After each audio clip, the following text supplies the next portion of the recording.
Hi there. I'm glad to welcome you to my channel, World of Stories. I have a lot of interesting life stories that I want to share with you. Enjoy listening. Something's keeping my husband. Amanda picked up her phone and checked the call log. She had called her husband an hour ago, and he said he would be coming home soon. Amanda sighed heavily and tried to push away negative thoughts. I hope nothing happened to him on the way, she muttered, spitting 3 times over her left shoulder. Everything will be fine. Mark will arrive soon. They'll sit together at the table and celebrate their anniversary. But an hour passed, then 2, then 3, and her husband still didn't come home. Amanda kept dialing her husband's number, but a harsh voice on the other end said, "The subscriber is temporarily unavailable." During the wait, Amanda managed to cry, get divorced, kill, and bury her husband in her thoughts. She heard the sound of an incoming message. "The subscriber's number is available for a call." Mark picked up the phone on the third attempt. "Why are you calling me?"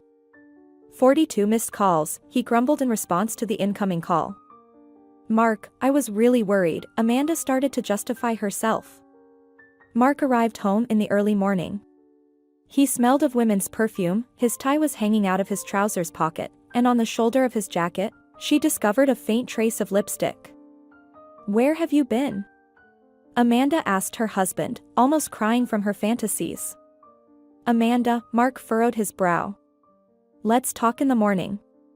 I'm very tired." He gently pushed her aside and headed straight to the bedroom, where he fell on the bed and instantly fell asleep.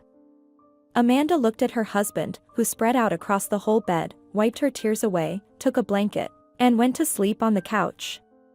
She suddenly didn't feel like lying in the same bed with her husband. "Thanks, husband, for the celebration. That's how we celebrated our wedding anniversary," she sighed heavily. In the morning, Amanda woke up to noise. Mark was in a hurry for work, looking for a clean shirt, jacket, and trousers. He pulled everything out of the wardrobe with a crash. "Mark, what time is it?" "It's already late." "Get up, or you'll be late for work." "Aren't you going to drop me off?" "Sweetheart, sorry, I can't give you a ride today. I need to meet with a client urgently, I'm already running late." Mark kissed Amanda and quickly rushed out of the apartment. Some incomprehensible feeling of anxiety spread throughout Amanda's body. "Why am I worrying prematurely?" she reassured herself. If he rushed to the client in the morning, it means he was definitely with him in the evening. Probably a big contract came up, and Mark grabbed the opportunity. Amanda calmed herself with her thoughts and went to work. "Amanda, you seem different today. Did your husband not let you sleep all night?" Doris, her colleague at work, winked at her. If only that were the reason, Amanda closed her eyes and rested her head on the table. "I want to sleep. I hardly slept all night. My husband came home only in the early morning, and he smelled of women's perfume. Believe it or not, it's up to you." "And how did he explain it?" Doris asked in surprise. "He didn't explain anything. In the morning, he just got ready silently and left for work." Amanda began to massage her temples. "But, my dear, let me tell you a very good saying, trust but verify. You can't trust men in general. Don't follow my example. My husband cheated on me for 3 years, and I'd believed him all that time. The whole town knew that my husband had a mistress, and I was the only one who didn't know until one day his friend, who was drunk, told me openly and pointed to his temple. I don't think Mark could do that to me," Amanda replied, but a shadow of doubt crept into her soul. In the evening, Mark was delayed at work again. "Sweetie, I'm sorry, I got held up again. But soon we'll fulfill the contract's conditions, and I'll be coming home on time again." He kissed Amanda on the cheek and went to sleep. "Where did they feed you?" Amanda asked him, sounding annoyed. "We had a snack at the office, we ordered delivery," Mark replied on the go. He lay down on the bed and instantly fell asleep. Amanda decided to check his phone, but her husband had changed the password.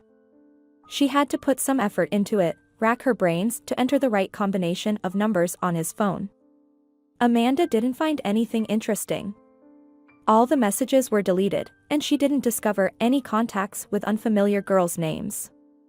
In the morning, Amanda woke up again to noise. Mark was rushing for work. "Amanda, help me pick a shirt and tie my tie. I'm in a hurry, baby." "You'll have to make your way to work yourself again," he smiled guiltily and kissed her on the cheek. "All right, I'll go," Amanda sighed, feeling a mix of relief and suspicion. Amanda only had time to see his back disappear behind the entrance door. The melody of Mark's cell phone rang in the bedroom. There you go, Amanda thought. He was in such a hurry that he forgot his phone at home. Amanda took the phone in her hands and opened the incoming messages. There was a photo of a slim blonde in an elegant set of lingerie. The caption below read, "I really liked your gift. I hope you'll take it off me tonight." Amanda looked at the message that came to her husband's phone, and tears involuntarily rolled down her eyes. Could it be that Mark is cheating on me? Amanda wondered aloud. She stared at the picture of the stunning blonde. She's beautiful, Amanda noted to herself. And he never gave me any lingerie as a gift. Unexpectedly, Amanda flinched at the sound of an incoming call. Doris was calling on her cell phone. "Hi, girlfriend. Are you going to work on your own today, or will your husband drop you off? I can pick you up along the way if you want." "That would be nice," Amanda replied, sniffling. "What's up with your mood today? Did your husband ruin it again? Anyway, get ready quickly and come out. You can tell me everything on the way." Amanda quickly started getting ready. She applied some lipstick, adjusted her hairstyle in the mirror, and toyed with her husband's phone in her hands. After some thought, she placed it in her purse. While the friends were driving to work, Amanda detailed everything to Doris and, in conclusion, showed her the sent photo. "Wow, what a beauty." Doris glanced briefly at the blonde in the red swimsuit. "You know, Amanda, this photo reminds me of a woman with loose morals. Looks like some lingerie advertisement." Although, Doris fell silent, gazing attentively ahead at the road. Knowing some cunning women, they will go to any tricks to lure a man away from his family. Amanda looked ahead blankly through the windshield, listening closely to her friend. "Well, what do you advise me to do? How should I act with my husband?" Amanda broke the silence. Doris pondered for a moment. She silently turned the steering wheel, making a right turn, and drove a little further, stopping at a red traffic light. "You have an excellent reason now to drop by his workplace. You'll understand everything from his reaction when he sees you. Just don't yell, calmly show him the message, and watch his response carefully." Amanda let out a heavy sigh and wiped away the tears that had welled up with her hand. "But what about work? If I'm late, Mr. Howard will chew me out at lunch. I was almost an hour late yesterday." "If you just go during lunch," Amanda pondered aloud. "No, go now. You'll be exhausted by lunchtime. We still have time. I'll drop you off right at the doorstep of his office, and I'll head to my work. I'll also come up with something substantial to cover for you with our bosses." Doris turned off the road. "It's settled then. Let's go to your destination. You have a good reason, after all. You'll hand over the phone and also see what he's up to at work so early in the morning." "But what if he's not there?" Amanda looked questioningly at Doris. "Well, in that case, it's worth considering where your husband goes in the morning, if not to work," Doris calmly replied. "You can talk like that because it's not your husband we're talking about. I'm a bundle of nerves, my hands are shaking, and my eyes are constantly wet. Tell me, how can I act calmly in such a state? Besides, his coworkers will see me like this, what will they think of me?" Amanda looked at herself in the mirror. "Yes, you're still stunning. Your nose might be a bit swollen, your eyes red like a vampire's, and your face deeply sad," Amanda started commenting, seeing her reflection. "Even in this state, you still look 100 times better than most. You're beautiful, smart, and talented. So, pull yourself together, gather your courage, put a smile on your face, wear sunglasses, and no one will guess that you're feeling sad inside." Doris parked the car near her husband's office, turned to her friend, and put on a focused expression. "All right, go for it, good luck." Doris crossed Amanda 3 times, as if making a sign of the cross, and unlocked the doors. "Go, and remember, you're the most charming and attractive." Amanda took a handkerchief from her bag, blew her nose, wiped her eyes with powder, adjusted her face, put on her sunglasses, and stepped out of the car. As she rode the elevator to the 5th floor, Amanda repeated to herself several times, "I am the most charming and attractive. My husband is simply crazy about me." Amanda knocked on the door and, without waiting for a response, entered the office. 3 men, besides Mark, were leaning over a table, discussing something heatedly. When they saw Amanda, they immediately fell silent. Everyone greeted her, and Amanda apologized, asking her husband to step out into the corridor. "Amanda. What happened? Why are you here and not at work?" Mark asked in surprise when they left the office. "You forgot your phone at home," she said, handing him his mobile phone, and looked at him intently. "Really? I was in such a hurry that I didn't even notice." "Thanks, dear." But before giving him the phone, Amanda opened the message and showed it to Mark. "What is this nonsense?" He attentively examined the photo. As the elevator opened on the floor, several people stepped out and dispersed to their offices. Suddenly, I felt a chill inside, and everything darkened in front of my eyes when I saw the very blonde woman who greeted Mark and went into the adjacent room. Amanda silently watched her husband's behavior, but he was acting impeccably. Finally, Amanda gathered all her inner strength and calmly, without showing her hurt and disappointment, managed to say, "Why are you silent? Maybe you can explain to me who created this?" "Amanda, honestly, I can't explain anything. It's some mistake. Someone must have dialed the wrong number," Mark began hesitantly, trying to justify himself. "Someone? Is it that blonde woman who just greeted you and went into the neighboring office?" Amanda stared directly at her husband. Mark sighed heavily, turned his head to the window, and briefly pondered. "Amanda, yes, it's her, but I swear to you that I will figure this out. We'll talk about this in the evening. But right now," he looked at his wife with a plea in his eyes, "I really don't have time. You saw it yourself." Mark fell silent and unexpectedly choked when the same blonde woman emerged from the adjacent office. She turned her head towards Mark, gave him a slight smile, and with a cat-like walk, gracefully swaying her hips, sauntered down the corridor. Mark watched her until she disappeared from sight and then slowly shifted his gaze back to his wife. "Amanda, please don't jump to conclusions. Just go to work calmly." "I don't even know her name," Mark said. Amanda silently turned around and walked down the corridor. Mark kept his eyes on her until she reached the elevator and then entered his office. His mind was in complete disarray. Nothing came to his mind, and he was answering questions randomly. It took Mark some time to gather his thoughts and get back to work. During the lunch break, he decided to clarify the situation. Mark went down to a small cafe where all the employees had their lunch, and there he saw Claudia sitting alone at a table, looking bored. "May I join you and keep you company?" Mark politely asked. "Hello?" Claudia said with a smile. "Sure, sit down. It'll be more fun together." Mark sat down, looking at Claudia with unmistakable interest. "My name is Mark," he said with a charming smile, turning on all his charm. "Are you kidding?" Claudia laughed in response. "Not at all. I'm serious as ever," Mark replied. "I would like to know why you sent me a photo of yourself in lingerie on my phone. And how did you get my phone number?" Mark observed the girl attentively. "Oh, did you forget that you yourself bought me this lingerie set and gave me your phone number on social media?"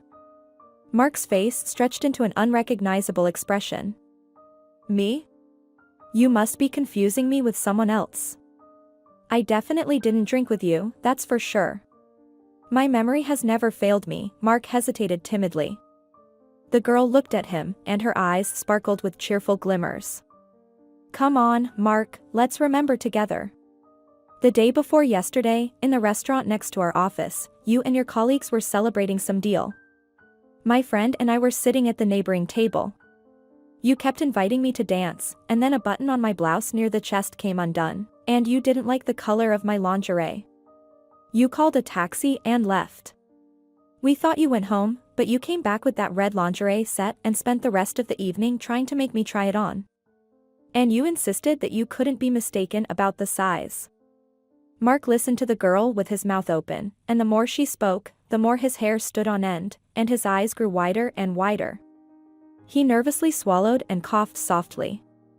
And what happened next? Then you accompanied me home, and I had a hard time getting you out of my apartment. Believe me, it wasn't easy. You kept insisting that you wanted to see your gift on me. When I said I would send you a photo, you calmed down a bit, took my phone, and added your number to my contacts. Echoes of that evening began to vaguely surface in his mind. Mark felt embarrassed that he had overindulged in alcohol that night. Claudia, please forgive me. I don't usually drink, he said. I noticed, Claudia laughed. Claudia, Mark nervously bit his lower lip, loosened his tie, and unbuttoned the top button of his shirt. I hope nothing happened between us? Mark looked at her hopefully, almost pleadingly. Mark, what do you take me for? Of course not, although you were quite determined to stay overnight. But I managed to send you home eventually. By the way, thank you so much for the lingerie. It fit perfectly, and I really liked it. It's so expensive. With my salary, I can't afford such underwear. I'd have to work for a month without pay to buy it. Mark nervously swallowed and thought to himself. My wife will find out, and she'll kill me. And I wondered where the money from my card disappeared to? I hoped that I transferred it to Amanda, Mark sighed heavily. Calm down, nobody will find out, Mark reassured himself, nervously tapping his fingers on the table. Do you really not remember anything? Claudia asked uncertainly. Well, I vaguely remember something, Mark avoided going into details, scolding himself with harsh words inside. My wife saw your photo on my phone. Wait, you're married? Claudia widened her eyes. Meanwhile, Amanda was sitting at her desk, sharing the details of her meeting with her husband. Doris listened attentively without interrupting. Yes, Doris said thoughtfully after Amanda finished her story. I don't even know what advice to give you, my friend. Everything is so tangled. From your story, I gathered that they did have a meeting. I don't want to judge Mark, but he's hiding something from you and not telling the whole truth. That's obvious. So, here's my advice, when your husband starts telling you the story of this ill-fated photograph, pretend to believe him. But try to ask him some tricky question and observe him. You'll understand everything right away and draw the appropriate conclusions. Listen. Doris squinted her eyes. Maybe we should talk to this blonde beauty? Let's follow her and corner her nicely. Amanda listened to Doris and began to ponder aloud. In short, I'll talk to Mark today. And tomorrow, I think we should meet with our blonde. Otherwise, I just can't live with this weight on my chest until I know everything for sure, Amanda shook her head. All right, Doris, let's get some work done, otherwise, we won't be heading to the blonde tomorrow but looking for new jobs because we'll get fired for not fulfilling our duties. Mark picked up Amanda from work. They drove in silence, and no one asked the questions that had piled up over the past 2 days. Finally, Amanda couldn't take it anymore. Mark, don't you want to explain anything to me? I've been waiting for you to start talking to me. Amanda, there's actually nothing to tell. I talked to this Claudia. She explained to me that she simply dialed the wrong number. She felt embarrassed about it herself. The photo was intended for her boyfriend, not me. She apologized to me today. Is that all? Amanda asked her husband. Yes, Mark replied curtly. But how did she get your phone number? She was calculating the cost of our project, and naturally, our management provided her with our phone numbers so she could contact us directly if there were any questions. Amanda pretended to believe her husband, but knowing him, she understood that he was lying and not blushing. All right, Amanda reasoned with herself, we'll go a different way. It's a good thing we befriended Doris. I can only envy her enthusiasm and zest for life, and her invaluable advice is just what I need because, in such a delicate situation, I can't think clearly. If it weren't for Doris, Amanda would have definitely made a scene. There would have been shouting and tears, maybe even violence. But following Doris's advice, Amanda put on a poker face during the bad acting. Throughout the evening, Mark observed his wife, and in the end, he was convinced that his version had passed with flying colors. His wife believed him and didn't ask any unnecessary questions. The next morning, Mark woke up in a great mood. He dropped Amanda off at work and went to the office with a clear conscience. In the elevator, he ran into Claudia. "Hi," Mark beamed with all 32 of his teeth. "How are you? Maybe we can have lunch together today?" Claudia looked at Mark arrogantly. "Married men are off limits for me. It's unacceptable for me to waste my precious time. Stay away from me." She turned away from him demonstratively. Not that I really wanted to, Mark thought to himself. Stupid me, wasted a month's salary on this uppity woman. Mark's mood was slightly spoiled. He was angry about the money he had wasted for nothing. Amanda called her husband and warned that she would be late at work. "The boss demanded that I make up for those 2 hours I was absent yesterday," she told Mark in an offended tone. "You go home, prepare dinner. I'll join you later." Unsuspecting Mark drove home, singing along to the famous singer whose melodious voice resonated from the speakers of the cassette player. Doris parked her car far away from Mark's car. They watched as Mark left the office and drove home alone. Amanda looked guilty as she glanced at Doris. Maybe we shouldn't have started all of this? "Look, he's going home alone, without the blonde," Amanda said. "Well, since we're already here, let's finish what we started. If she comes out now, we'll just talk to her. But if we don't see her, then we won't pursue a meeting with her anymore," Doris replied. Before Doris could even finish her sentence, they spotted Claudia, who stopped and took something out of her handbag. "Hello, dear," Doris approached Claudia. "Can I ask you a couple of questions?" She addressed her with a charming smile. Claudia looked at Doris questioningly. "And who are you, actually?" "I'm a close friend of Mark's wife," Doris quickly replied. "I didn't know he was married," Claudia responded, doomed. For 40 minutes already, Claudia sat in the back seat of Doris's car and told in detail how and under what circumstances she met Mark. "At first, we just exchanged glances during the lunch break, and then we accidentally met at a restaurant. Mark came to our table with a bottle of martini. This is a personal gift from me to you, girls. Such beautiful ladies should drink appropriate drinks." He was staring at my face with his eyes as if he could see right through me, Claudia continued her story. "I never even thought that Mark was married. He behaved frivolously and casually, hardly giving me any room, constantly inviting me to dance, and then he brought this lingerie." Claudia nibbled on her lower lip and looked guilty at Amanda. "I would, of course, return this set, but as far as I know, lingerie is not subject to return or exchange. I'm very sorry that it turned out this way." Claudia kept fidgeting her fingers on her hands. "As soon as he slipped that he was married, I immediately cut off all communication with him." "And did he want things to continue?" Amanda asked unsurely. "Yes, he invited me to have lunch together today." "I rudely declined," Claudia replied. "You did great, Claudia. Who knows what would have happened if a girl without principles were in your place," Doris interjected. "He tried to seduce me, but I had no intention of going to bed with a drunk man." "I respect myself," the girl proudly replied. When the conversation was over, and the girl was left alone, Doris turned her head to Amanda. "What do you say?" "What is there to say? It's clear," Amanda replied softly. "The affair didn't happen by some random chance, unrelated to my husband," Amanda continued, and tears involuntarily flowed from her eyes. She let out a heavy sigh. "When I get home, I'll just throw the dinner he prepared on his head. I have no other options," she said. "It's clear that he's a complete idiot," Doris began to express her opinion. but there was no actual affair. Maybe, for the first time, you should explain to him in detail that you forgive him for the first and last time. In any case, you need to talk.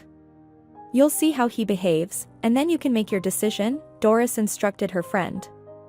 Amanda silently wiped the tears that flowed from her eyes. She couldn't speak at the moment. From hurt and disappointment, a lump was stuck in her throat, preventing her from speaking. She only nodded silently, indicating to Doris that she agreed.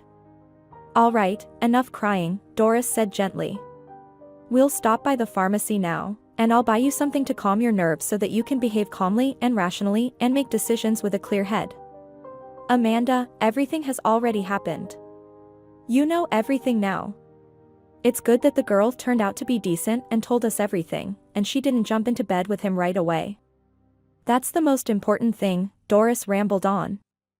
"Do you believe her?" Amanda asked Doris, looking at her with her red, teary eyes. A question mark hung on her sad face. "Amanda, in this life, I don't trust anyone. As they say, trust, but verify," Doris rubbed her temples and sighed. "Maybe she, of course, hid some spicy details from us, but for some reason, I believe that there was no actual sex between them," Doris answered thoughtfully and parked the car near the pharmacy. "Wait for me here. I'll be quick," she told Amanda. At home, the delicious smell of oven-cooked chicken filled the air. Amanda had already sensed this aroma in the hallway. Mark greeted his wife with a smile at the doorstep and kissed her on the cheek. "Sweetheart, hurry and get undressed. Everything is ready," he said. Amanda walked into the kitchen and saw a beautifully set table. Mark, pleased with his creation, lit the candles and poured the wine. "Darling, we never celebrated our wedding anniversary. Today we'll definitely do it," he said. Mark handed Amanda a glass of wine. "To our happy marriage. May we live together in love and harmony until old age." Mark extended his hand with the glass to toast with his wife, but Amanda withdrew her hand. "And where's the gift for me?" Amanda watched her husband attentively. "Darling, you saw for yourself that I've been really busy these past few days and didn't have time to think about a gift, but we'll definitely fix that a little later." Mark winked playfully at his wife and extended his hand again with the glass. "I see," Amanda sarcastically remarked, "the wife will do just fine without a gift." "I understand that I am your gift, right?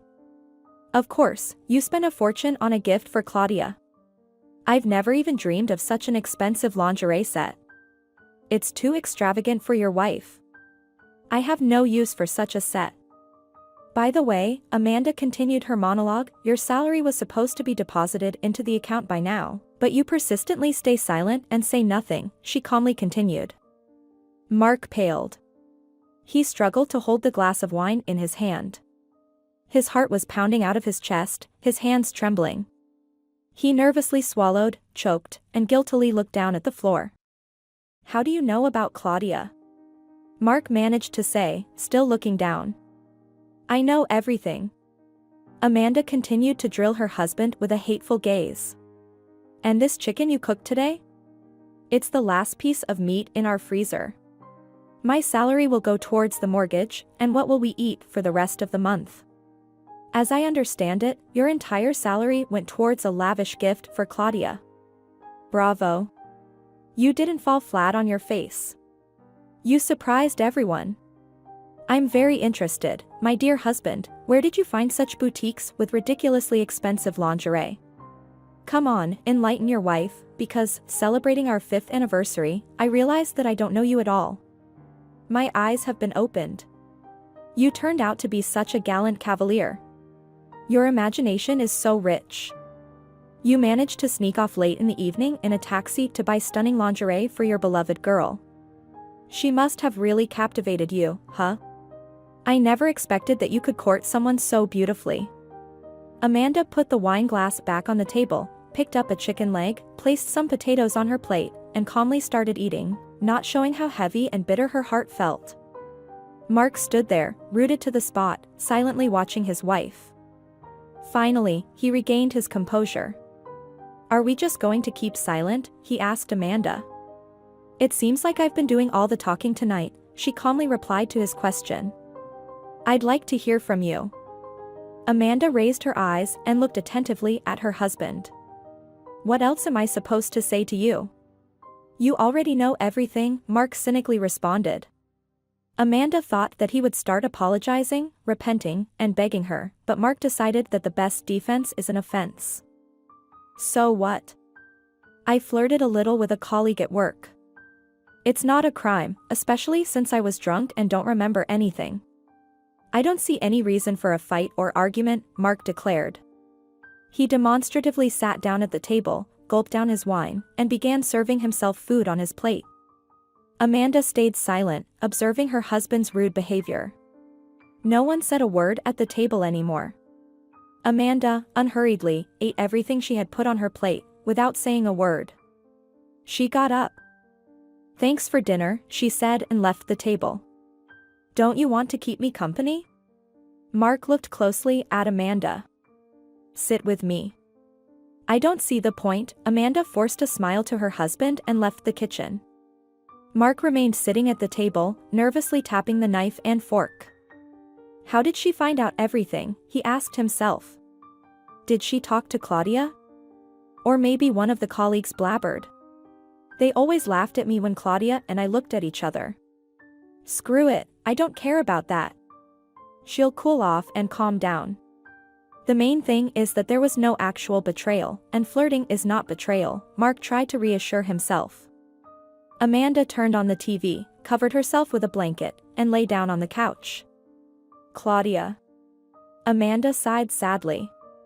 He got caught with this Claudia, but how many others were there? The story remains silent about that. Amanda sighed heavily again. I need to try to fall asleep quickly so I don't have to see or hear him, Amanda mentally instructed herself. When she heard Mark leaving the kitchen, Amanda closed her eyes and pretended to be asleep. Who's going to clean up the table? Mark asked in an annoyed tone. Amanda, let's be fair, I cooked, you clean up. Mark stood by the couch and looked provocatively at his wife. Amanda didn't bother to argue, she silently got up and went to the kitchen. Mark followed her. But why are you silent? Say something, he addressed her. I have nothing to talk to you about.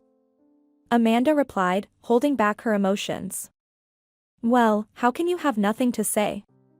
Mark slurred his words. I'm such a terrible husband, I don't help you at all, don't give you enough attention, and I hurt you. Mark's verbal diarrhea couldn't be stopped. And you're such a good wife, so beautiful, smart, and always paying the mortgage. Mark emphasized the last words. Stop talking nonsense. Amanda interrupted her husband. If you messed up, at least have the decency to behave properly. It's outrageous that you blame me for your escapades. I'm disgusted with this whole situation. Amanda couldn't hold herself back and burst into tears. And you have the nerve to stand here in front of me and spout this nonsense. Couldn't you at least apologize? Amanda said, wiping away her tears. Do you know the saying that if a husband cheats, both are guilty? Mark raised his voice. Do you know the saying, if you want things to go well, it always turns out bad? Amanda retorted. What was missing for you that you ran to the left? What am I guilty of? Is it because I hurry home from work? You always look so neat, your clothes are ironed, and I always cook so you won't go hungry. I always thought that even in our intimate life, things were not bad. Or am I mistaken? Amanda challenged her husband with her gaze. Mark couldn't stop himself, not realizing he had slipped into the role of a lover. So, I was missing something. Draw your conclusions and fix your mistakes, he said demonstratively, staring directly at Amanda. Oh, really? Is that all you have to say? Amanda widened her eyes and looked into her husband's shameless face. I've said everything, Mark replied and went to the bedroom. Let others live with such a bore like you. Amanda shouted after him. Yes, others will be happy to. Mark retorted. You've become so audacious. He closed the bedroom door from his side. So, we've had a talk, Amanda said to herself. Let him find another frivolous woman to fawn over him while he looks at other women. Amanda bitterly smirked and quietly cried. Tomorrow I'll file for divorce. I'm not going to live with this rude and philandering man. Let him continue going to whomever he wants, I don't care anymore. I've made up my mind. There's no place for him in my future plans. The next morning, Mark approached her and put his hands on her shoulders. Amanda, forgive me, he said. I don't know what came over me. I didn't sleep all night, I was thinking, and only towards morning did it start to dawn on me what I was doing. I love you and don't want to lose you. Amanda lowered her eyes to the floor and listened to her husband in silence. If you give me another chance, I'll try to make the best of it, Mark continued looking at his wife, but Amanda remained silent. Sweetheart, let's go. I'll drive you to the office, Mark offered after a few minutes of complete silence. No need, Amanda replied succinctly. Sweetheart, but I'm guilty, I admit it. But please, think things through before making any hasty statements. Really? Amanda, there was nothing, and there couldn't be anything. I don't need anyone but you. Amanda found pleasure in hearing words of repentance from her husband, but the hurt was still tormenting her soul, and she wasn't ready to forgive him just yet. After yesterday's conversation with her husband, which escalated into a quarrel, Amanda was inclined towards divorce in the morning. But now her heart wavered, and she began to have doubts about her decision. I need to think carefully, Amanda calmly replied. Mark smiled and gently kissed his wife. Of course, sweetheart. Just think it through thoroughly. He grabbed her waist with both hands, lifted her, and started spinning. Mark, let me go right now, Amanda said sternly. Otherwise, we'll be late for work. At work, Amanda was, as always, telling Doris in detail how her husband behaved last night and this morning. I don't know what to advise you, Doris said after some contemplation. It's entirely up to you how to proceed. If you want to save your family, you could forgive him, of course. What would you do if you were in my place? Amanda asked. I really don't want to be in your place. I'm quite happy where I am, Doris grinned. But honestly, I would be in favor of preserving the family. Of course, you can't just forgive him immediately, you need to let him know you're hurt. Let Mark get nervous and worried so that he doesn't get too complacent. Doris, how about going to a cafe after work today? Let's sit down, relax mentally. As far as I can remember, all 5 years of my marriage, I've been rushing home, and what did I get? It's as if no one needs it, no one appreciated it. I turned into some kind of housekeeper. Today, I don't want to go home, I don't want to see him yet. I understand that I'm doing something wrong, but that's how I feel like doing it. Sure. Doris confidently replied. I haven't gone out anywhere myself in a long time. Home, work, home. And there'll be nothing to remember in old age, she smiled. Mark picked up his wife from work. Amanda approached his car and gestured for him to roll down the window. Mark, I'm going to a cafe tonight. I'll be back late. Doris and I decided to hang out for a bit. We finished our quarterly report, and we want to celebrate a little. Mark looked displeased. Amanda, are you doing this to spite me? Fight fire with fire? He looked at his wife inquiringly. Well, okay, you'll take even more revenge on me, and then there's no point in making up. Think what you want. I warned you, Amanda said and walked to the car where her friend was waiting. Did he get really upset? Doris asked. I don't care.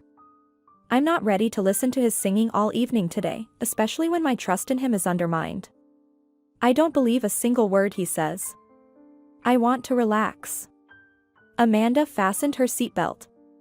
Let's go, she said cheerfully. Mark came home all worked up. Not only was there no dinner prepared at home and the fridge was empty, but he also had to do the laundry. Today, he had already worn an unwashed shirt to work but kept quiet in the morning. He wasn't in a position to express his dissatisfaction to his wife right now. Mark gathered all his shirts and loaded them into the washing machine. Why do I even need a wife? Mark muttered to himself, if I have to do everything myself. She's busy with her extravagance, eating and drinking, but what will I eat if there's a dead mouse hanging in the fridge? Mark let out a heavy sigh. He felt uneasy, even though she hadn't done anything yet, but who knows, maybe she'll decide to get back at me. Let her try, he grumbled to himself, then, after a little thought, he took out his phone and sent a message to his wife. I'll pick you up. Let me know when and where to come. Amanda received a message from her husband, smiled, and read it to her friend. You see, he's worried. He's afraid to lose you. That's just great, it means he values the family. Doris began to express her opinion with a satisfied smile, leaning on the back of her chair. If only that were true. Amanda laughed.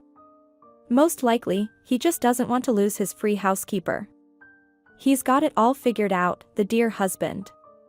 He gets into the walk-in closet and takes out clean clothes, opens the fridge, and finds ready-made food. Now let him move a little, and I'll take a break and watch from the sidelines how long he can last. I know he's broke right now, he's strapped for cash. But I'm not going to help him. I think by tomorrow, he won't have money to fill up the car, but if I give him money for gas, then I'll end up driving myself. I'll throw glamorous parties for him. Spent your salary, go work as a night watchman. How does that sound? That's exactly what he wanted. Amanda poured herself some mineral water, looked around, and drank it all at once. I don't like keeping anyone, she said and placed the empty glass on the table. But don't be mad at me, she said as her friend tried to calm her down. It's not a good idea to go overboard with men either. Mark isn't entirely bad, the main thing is for him to realize that he behaved awfully and draw the necessary conclusions. By the way, I liked your suggestion, working as a night watchman. But not as a night watchman, of course, Doris thought for a moment and continued. I have a relative who works part-time at a supermarket at night. She's stocking the shelves. Paid by the hour. She gets paid for the number of hours worked. I'll suggest to Mark that he should work physically with his hands in his free time from his main job. My relative says they always need workers. Oh, that's a fantastic idea, Doris. You're a genius. I'll talk to him about it today. At least he'll think twice before looking around and cheating. It still hurts when I think about it. I don't even know if I can survive all this. Amanda looked thoughtfully at Doris and placed her hands on the table. Maybe you can do without this extra job after all? Doris asked her question. We'll get a quarterly bonus this month. That's out of the question, replied Amanda. I'll spend my bonus strictly on my needs. I've had enough of economizing on myself. I'll either buy expensive lingerie, Amanda emphasized the word lingerie, or spend the money at a beauty salon. I've wanted to do a chocolate wrap, sugaring, mesotherapy for my face, and eyebrow correction for a long time. There's so much I need to do. My wants will exceed the bonus. Well done, my friend, Doris replied. You'll teach your husband a lesson and treat yourself at the same time. Finally, you'll learn to value and respect yourself. There's no other way, Amanda said after taking another sip of mineral water. Let him get in advance or borrow from his parents. I don't care. And let him figure out how to pay me back. I'll transfer my salary for the mortgage tomorrow and confront him with the fact. For the second week, Mark has been working at the local hypermarket. He finishes his main job at 5 p.m. and starts his extra job at 7 p.m., ending at 10 p.m. On Fridays and Saturdays, Mark works through the whole night. When his wife presented him with her proposal, he felt offended by Amanda for putting him in such tough conditions. But he had no choice, he had to agree. At first, it was difficult for him to juggle both jobs. Mark came to his office job exhausted, tired, and irritated. But now, he's gotten into the swing of things, and he even started enjoying the physical work, finding his own advantages in it. Amanda got a short haircut, got highlights, did her eyebrows, and most importantly, finally bought herself an expensive set of lingerie. It was still significantly cheaper than the one Mark gave Claudia, but it was still not cheap. During his lunch break, Mark went to a local cafe and saw Claudia there, choosing a milkshake. When she saw Mark, she waved at him and smiled. Why did I even look at her? She can't even compare to my wife, Mark thought to himself, waving back at her. My Amanda is gorgeous, with her height, figure, and bust, everything about her is perfect. Claudia is just ordinary, and I don't like her manicure or hairstyle. She's a young, unmarried girl, and she just throws her hair into a messy bun. I guess she's too lazy to do her hair in the morning. Mark silently approached the administrator and started reading the menu. Claudia cheerfully asked him, "How are you, Mark? You know, we're celebrating another big deal tomorrow. Are you joining us, or what?" Her eyes sparkled with mischief as she observed her interlocutor. "Or what?" Mark replied discontentedly. "Oh, that's a shame." Claudia made a sad face and then laughed. "I thought you might play along again." She squinted one eye playfully. "I enjoyed the last time." "And you?" she asked. "I didn't enjoy it," Mark replied sternly. "After that party and the photo you sent to my phone, my wife almost divorced me. But I love my wife and don't want to lose my family." After work, Amanda came home, cooked dinner, cleaned the floor near the entrance, watched the local news on TV, called her mom, and checked the time. Mark is working his extra job today, so he'll come home late, Amanda thought to herself. I'll go to the store to get some bread for breakfast tomorrow. Amanda returned from the store with a bag full of groceries. The first floor of the building was dark. Amanda called the elevator. A man came out of the apartment opposite the elevator, and the smell of alcohol hit Amanda from a distance. "Hello, neighbor," he greeted Amanda while struggling to stand on his feet. "Do you have a cigarette?" The neighbor pressed Amanda against the wall, breathing his stale breath on her. "I don't smoke," Amanda replied. "Well, I hope you don't drink either," he sneered. The neighbor pressed himself even harder against her with his entire body and buried his nose in her neck. "You look so appetizing," he said. "Young man, leave me alone." "If you don't, I'll scream and wake up all the neighbors," Amanda sternly began, pushing the man away. "Go ahead, try," he mockingly replied, pressing even closer to Amanda. "Help!" Amanda started shouting, but the neighbor's huge hand covered her mouth. "Oh, you're such a feisty little kitten. I love spirited girls like you," he said. He opened the door to his apartment and forcefully dragged Amanda inside, slamming the door shut with his foot and pulling her into a room. Amanda resisted as much as she could, but the man was much stronger. He found the situation amusing, relishing his advantage as he pushed Amanda onto the bed, overpowering her with his weight. "So, little kitty, have you stopped resisting yet?" he asked, his hands roaming all over her body. "Please, don't touch me," Amanda pleaded, but the man ignored her, unzipping her pants with one hand while squeezing her neck with the other. Amanda sat on the bed, sobbing, wiping tears from her cheeks. "Oh, come on, stop crying," he drunkenly reassured her. "It's your own fault. You shouldn't wander alone at night." He sprawled on the bed and paid no attention to her tears, stretching out, yawning loudly, and almost immediately falling asleep. Amanda looked at the drunken man with disdain, who was snoring with satisfaction.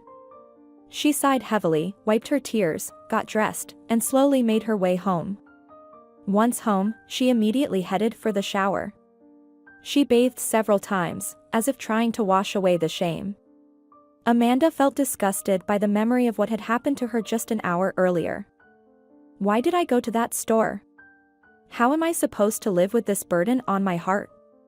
Amanda kept repeating to herself, recalling that dreadful evening over and over again. Amanda decided not to tell Mark about the drunken neighbor. She was ashamed even to think about it, and she didn't want to tell her husband. But she confided everything, down to the smallest details, to her faithful friend Doris the next morning at work. "Maybe you should call the police and report the assault?" Doris cautiously asked.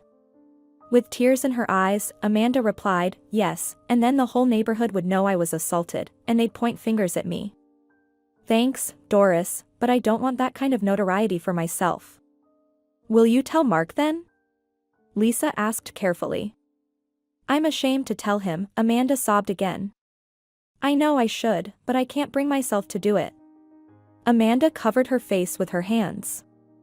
In that case, forget about the incident and don't tell anyone else. Don't even recall it yourself. I think your neighbor was so drunk that he won't even remember you.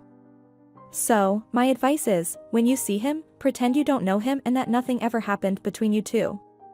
Just erase this incident from your life, forget it, and don't torment yourself with memories. It happened due to circumstances beyond your control.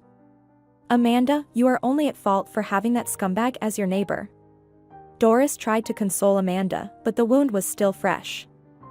As Amanda passed by that ill-fated apartment, her heart pounded like a blacksmith's hammer.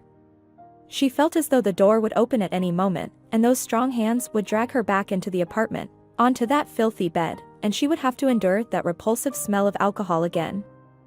But Amanda never encountered the neighbor again, and little by little, she started to recover. The pain subsided slightly. The distressing incident began to fade away until one morning, she felt queasy at the sight of the food on the table, and at work, Amanda almost fainted during lunch break. Luckily, her loyal friend Doris was there to catch her and prevent her from falling to the floor. Amanda, are you pregnant, by any chance? Doris asked with a smile. I don't know, Amanda replied softly. I'll take a pregnancy test tonight, and if anything, you'll be the first to know the results, Amanda continued the conversation. The test showed 2 lines. Under different circumstances, Amanda would have jumped for joy and happiness, immediately rushing to tell Mark about this wonderful news. But now, Amanda wasn't sure if the child was Mark's.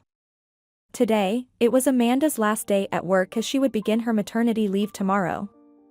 How are you feeling, my friend? Doris asked cheerfully. I'm going to miss you a lot, Doris continued with a saddened voice. Who will I share my secrets with? She pursed her lips, took a deep breath, and looked at Amanda with regret. Fortunately, we have cell phones, and they haven't been abolished yet. So don't even think you'll be without my evening questions and misunderstandings.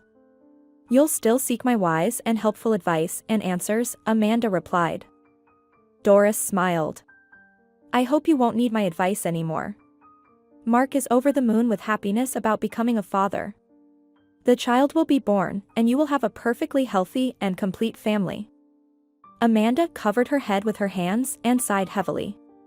That's what I fear the most. When our daughter is born, the lies will unravel. What if she resembles her biological father, who's not a good person? Then I could have serious problems. Just thinking about it makes me tremble. I can't sleep or eat. Don't dwell on it, Doris winked at her, cheerfully responding. Maybe the doctors made a mistake with the timing, and it will be Mark's child. Doris winked at Amanda again. You'll see, everything will be fine. We'll get through this. The main thing is that you'll have a daughter, and then you'll figure things out according to the situation. And I've told you before, stop tormenting yourself and accept the birth of the little girl as a gift from fate. Who knows, maybe Mark has some fertility issues and can't have children. Doris pondered for a moment. It's quite a coincidence. If you look at it from another perspective, your Mark also has his issues. Anyway, let's close this topic. I'll go make some tea and slice the cake, and you call the girls from the neighboring departments. We'll have a nice tea party and let you go home early. Doris took a knife, napkins, disposable plates, and went to prepare the table for the tea gathering. Amanda, not in a hurry, entered the stairwell, pressed the elevator button, and waited. Someone was walking behind her, but Amanda didn't bother to turn around. They recently moved with her husband and didn't interact much with anyone, just exchanging greetings with the neighbors in the mornings, and that was the extent of their communication. When Amanda heard that someone was unlocking the door on the first floor, she turned her head and saw the face of the man she least wanted to meet. Amanda's breathing became heavy and rapid, and a slight shiver ran through her whole body. The neighbor opened the door, but before entering the apartment, he abruptly stopped, looked intently at Amanda, and then glanced at her stomach. The man was very well dressed, exuding the scent of expensive men's cologne. Amanda turned pale and staggered slightly. The man lightly supported her shoulders. Miss, are you feeling unwell? He looked attentively at her face. No, no. Excuse me, I just feel dizzy. It happens to me often, Amanda replied. The elevator doors opened, and as she took a step, fear overwhelmed her again, causing her to lose balance and sway slightly to the side. Without hesitation, the man entered the elevator with her and supported her shoulder. I can't leave you in this condition, I'll accompany you to your apartment, he said. Amanda herself knew she wouldn't be able to reach her door without help. Her legs were weak, and her head was spinning. She didn't even have the strength to refuse or object to the assistance offered. What floor? He calmly asked Amanda and pressed the appropriate button. Amanda attempted to open the door, but her hands were trembling, her vision darkened, and she couldn't insert the key into the lock. The man took the keys from her, opened the door, and helped her inside. He took off Amanda's shoes, coat, and scarf, escorted her to the couch, opened the window, and sat on the chair opposite, observing her attentively. How do you feel? He asked Amanda with concern. Thank you, I'm fine. Just feeling dizzy. It happens to me sometimes, she quietly replied. By the way, my name is Ralph, he said. Very nice to meet you. I'm Amanda, she replied, coughing slightly and looking at him for the first time with an open gaze. Ralph didn't take his eyes off Amanda. He attentively observed her and smiled at the corners of his lips. Have we ever met somewhere before? Your face seems very familiar to me, he asked. No. I'm seeing you for the first time. I have a very good memory for faces, Amanda replied, lowering her gaze and examining her hands. Thank you for helping me, she said. Amanda started to get up from the couch, signaling to her interlocutor that he should leave and go home. She closed the door behind the neighbor and slowly sat back down on a chair. Events from that evening flashed through her mind. Amanda closed her eyes and leaned against the wall. At that moment, Ralph seemed hopelessly addicted to alcohol, lacking character and morals. But now, she saw him from a completely different perspective. It seems I was wrong about him. He doesn't look like an alcoholic or a careless person. I wonder if he's married. Amanda asked herself out loud. Anyway, what does it matter? She answered her own question. I haven't seen him for half a year, and I hope I won't see him again for several more years. Amanda got up and went to the kitchen, washed an apple, sat back on the couch, and turned on the TV. She couldn't get the image of her neighbor out of her head. Thank goodness, he doesn't remember me, Amanda thought, exhaling deeply. What possessed me to meet him? Now I have nothing to do but think about him. Amanda lay down on the couch, covered herself with a blanket, and closed her eyes. I'll rest for a bit, and then I'll call Doris, Amanda thought, and almost immediately fell into a deep sleep. What a twist! Doris carefully listened to Amanda and occasionally added her own comments. You say he's not an alcoholic? Well, that's good. You know, dear, heredity is the ability of an organism to pass on its genes through inheritance. If anything, genes are genes, Amanda sighed heavily, but I feel uneasy about it. He looked at me so attentively and thoughtfully, as if trying to remember something. Come on, stop overthinking it. Don't burden yourself with such thoughts. He's just a man who couldn't pass by a cute pregnant girl. Continue living your peaceful, steady life and don't worry about it, Doris reassured her friend over the phone. Ralph entered his home, walked to the window, and pondered for a moment. Somewhere, we definitely met before. I can't shake the feeling that I know her. Ralph stood by the window for a long time, thinking about Amanda. Her image wouldn't leave his mind. Where have I seen you before, beauty?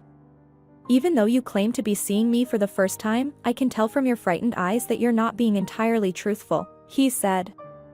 Ralph stared into the distance thoughtfully, his mind buzzing with thoughts. He shook his head. Enough of trying to train your brain. Today, I have plans to drill holes for a shelf in the bathroom. Ralph gave himself a directive and got to work. 6 months ago, Ralph got divorced and moved into this apartment, which he inherited from his grandfather. The place was in a sorry state, but Ralph had done a costly and good renovation, bought new furniture, appliances, and everything necessary. During the renovation, Ralph stayed with a friend and only recently moved into his own apartment. He hardly knew any of the neighbors. When he saw Amanda today, her face seemed painfully familiar. But why am I fixated on this Amanda?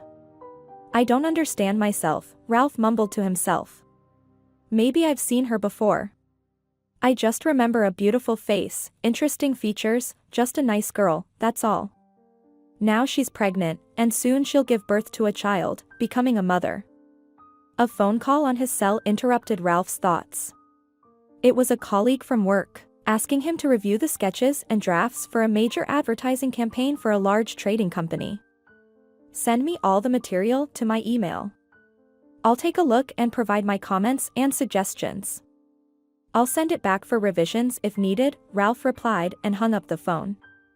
After talking with Doris, Amanda pressed the red button on her phone and decided to pamper her husband with her attention by preparing a romantic candlelit dinner. I guess I'm going on maternity leave after all, Amanda thought. It's a good reason, and it's been a while since my husband and I had a candlelit dinner, Amanda pondered to herself, taking out the frozen chicken from the freezer. Mark came home, and his mouth watered at the aroma wafting from the kitchen. Amanda walked into the hallway, greeting her husband with a smile, and kissed Mark on the cheek. Quickly, get changed. Everything's ready. I'll feed you, she said. Mark walked into the kitchen and saw a beautifully set table. Wow, darling. How beautiful, he hugged his wife and kissed her gently on the lips. You're my little homemaker. My homemaker's hands are golden, Mark said lovingly. Mark looked at Amanda with loving eyes. Darling, please don't be offended. Well, what can I do with you, my hard-working man? Amanda lowered her eyes. Go, earn some money. There's never too much money. Amanda gently stroked her husband's head. You seem to be working night shifts more often, my dear. Amanda looked closely into Mark's eyes. It seemed to her that he became flustered and looked away. Darling, if you don't feed me now, I'll have to go to work hungry. Mark affectionately stroked Amanda's belly again, leaned in, and gave it a gentle kiss. How is our little baby feeling? Great, Amanda replied and began to feed her husband. Hello? Hey, girlfriend. Amanda started the conversation. You won't believe it, but I already miss you and need your valuable advice. Maybe I should become a psychologist? Doris laughed. I think your valuable advice would be worth its weight in gold, Amanda replied with a chuckle. Keep praising me. I really like it, Doris continued in a satisfied tone. I think Mark has someone else, Amanda said seriously. Doris fell silent, then cleared her throat on the other end of the line. Why do you suddenly think that? Did Mark give you a reason to believe that? I had a sudden feeling today, and I think my instincts didn't fail me. I prepared a candlelit dinner for him, but he ate quickly and rushed to take on extra work. He could have declined if he wanted to, it's voluntary work. He could have gone tomorrow, especially since he used to do that when he didn't want to go. And his eyes looked guilty, Amanda continued her conversation with a sad voice. Well, you're really jumping to conclusions, my friend. Doris replied, listening carefully to Amanda's story. When he comes home today, make sure to smell his clothes, try to stand up and look into his eyes. I think you'll understand everything right away. Let's talk about it tomorrow. Hopefully, you're wrong, Doris said confidently. I hope so too, Amanda sighed, but my heart is uneasy, she continued with a sad voice. While it was still light outside, Amanda decided to take a walk and breathe some fresh air. She dressed warmly and went out. The neighborhood kids were playing in the yard. Some were riding bicycles, others on rollerblades. Little children were swinging on the swings. Amanda stopped and gazed at the playground. Very soon, I'll be walking here with my little girl, Amanda thought, gently stroking her belly. Her eyes widened, and a slight shiver ran through her body. Ralph was approaching her. In one hand, he had a bag of groceries, and in the other hand, he held a window cleaning mop. Amanda wanted to turn around and walk in the other direction, but her legs wouldn't obey.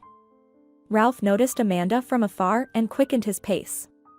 He noticed that Amanda seemed a bit flustered when she saw him and initially wanted to turn back, but at the last moment, she changed her mind and stayed in place. "Hello again, Amanda." Ralph greeted her cheerfully. "I'm glad to see you in good health and spirits." Ralph carefully observed Amanda's behavior. Amanda slightly choked. "I'm also very pleased to see you," she replied with a forced smile. "I want to thank you once again for helping me get to the apartment today." "Oh, you're welcome. If you need anything, don't hesitate to ask." "Always at your service," Ralph replied. "Are you going for a walk?" He stared intently at Amanda, making her feel uneasy under his gaze. "Yes, I decided to get some fresh air before bedtime," she answered his question. "Have a good day," Amanda said with the same forced smile and walked along the sidewalk. For some time, Ralph stood there and watched his neighbor as she walked away. "No, I won't be able to sleep tonight until I remember where I know you from," Ralph said thoughtfully. "This is no longer funny," Amanda said quietly, feeling a bit nervous. "This Ralph is becoming too much in my life." With her hands in the coat pockets, Amanda fell into deep thought. Her cheeks were burning, and she felt a slight shiver running through her body. Amanda couldn't understand if she was feeling cold or if it was nerves. "But am I just overthinking this? Clearly, he doesn't remember anything." Amanda exhaled heavily. "Life was so much better before I met this Ralph." As it was starting to get dark, Amanda returned from her walk.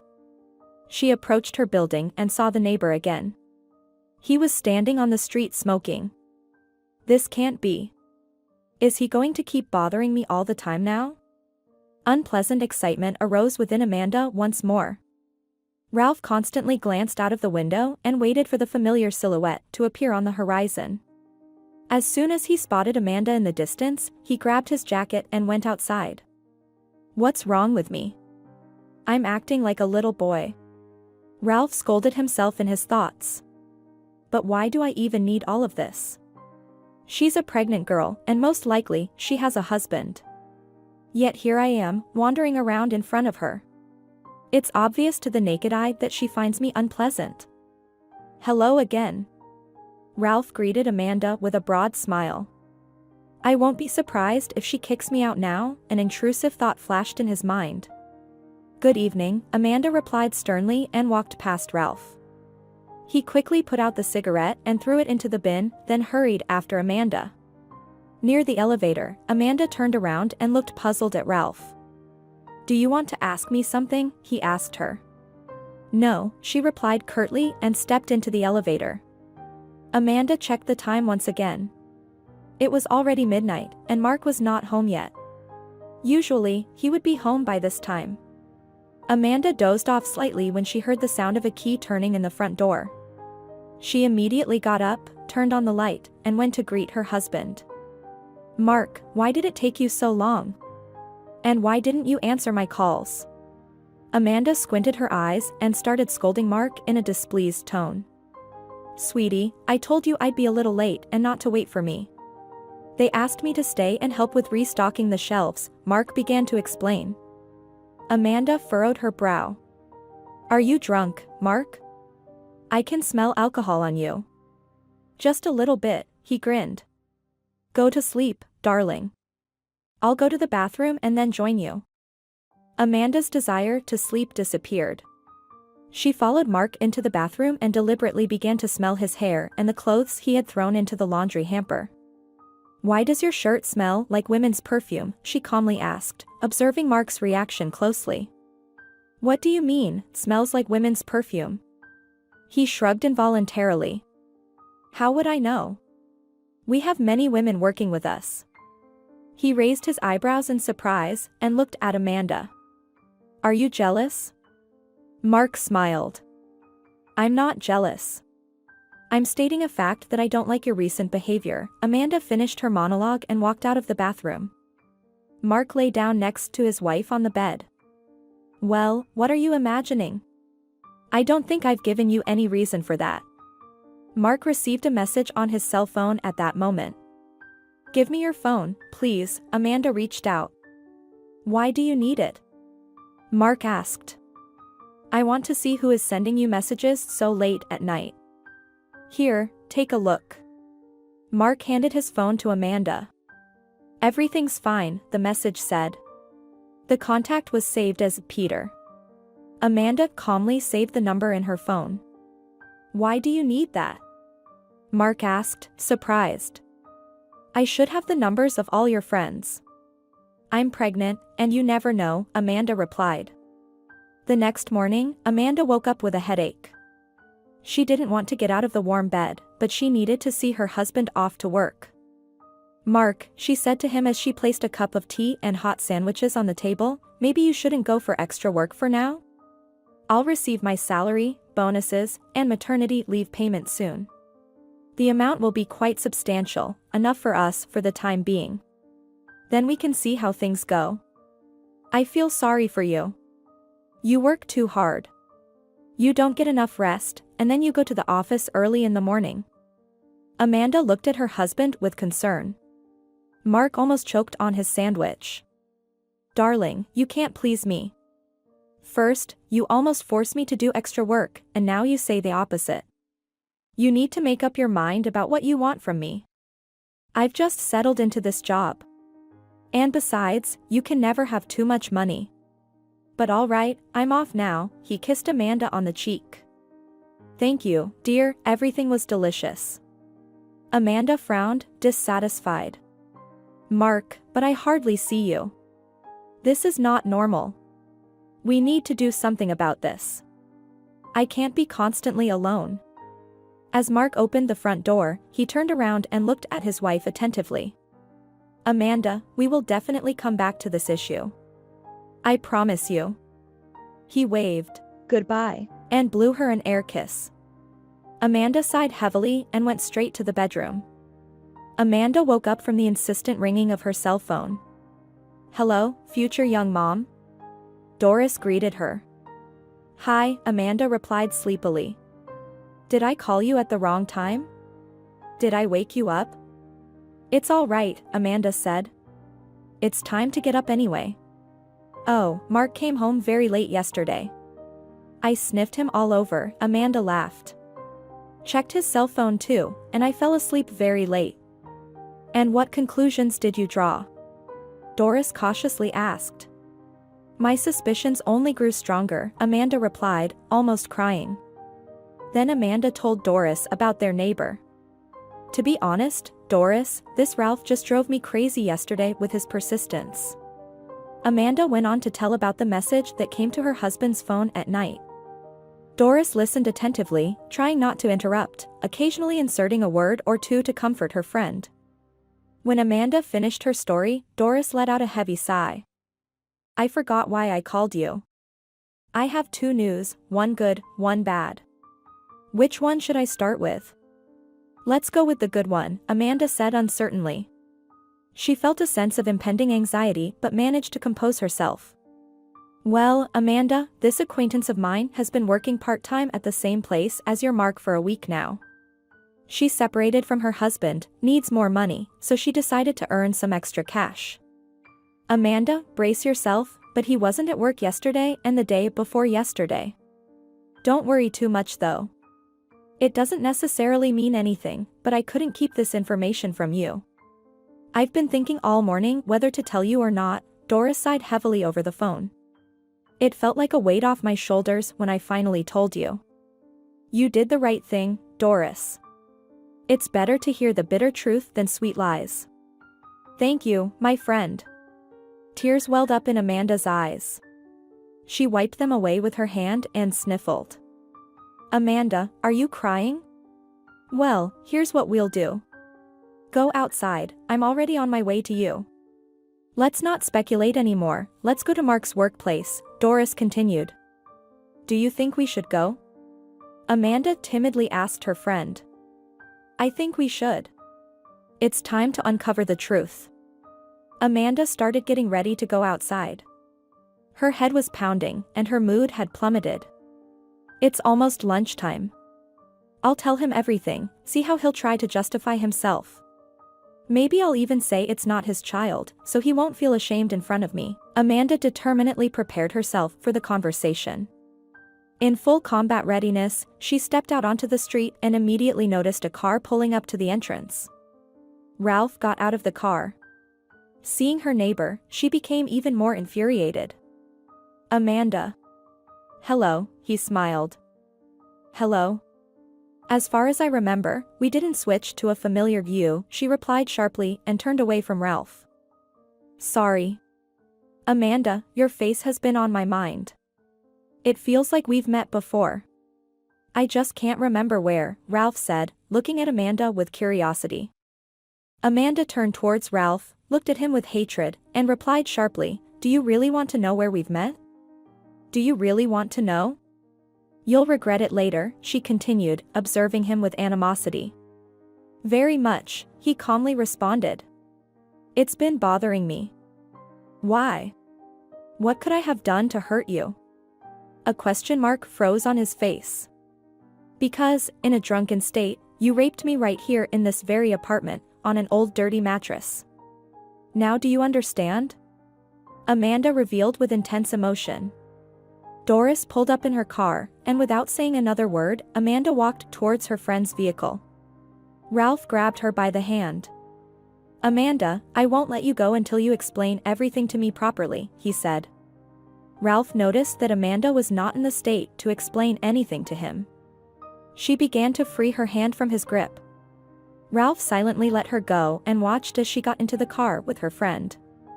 The car drove away, leaving Ralph standing there, unable to believe what had just happened.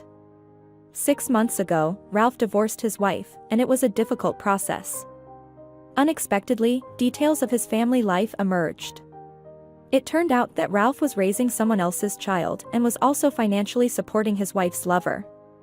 When the truth came out, his wife left him with almost nothing. Ralph only managed to take a suitcase with his belongings and some army photos. At that point, he didn't care about anything else, he just wanted the nightmare to be over. His life was smeared with mud during the divorce proceedings, as if he had been dunked into a bucket of filth. Ralph had never suspected that he could be such a despicable person. After the divorce, he moved into his grandfather's apartment and began drinking heavily.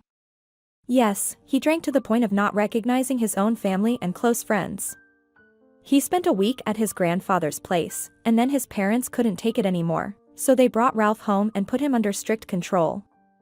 Thanks to their efforts, Ralph managed to overcome the drinking problem, got his act together, started working, and began renovating his life. And now, when the renovation was finally complete, Ralph moved into his newly refurbished apartment and unexpectedly ran into Amanda. Despite the fact that she was pregnant, he lost his peace of mind and sleep.